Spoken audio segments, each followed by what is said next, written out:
In this video, I'm going to show you how to share YouTube video on Facebook.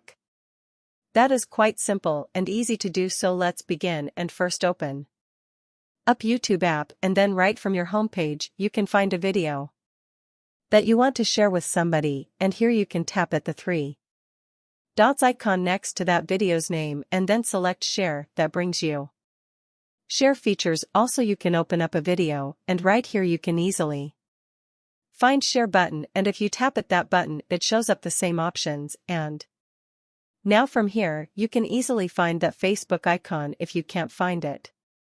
Here you may drag this toolbar to the left and then just hit add that icon.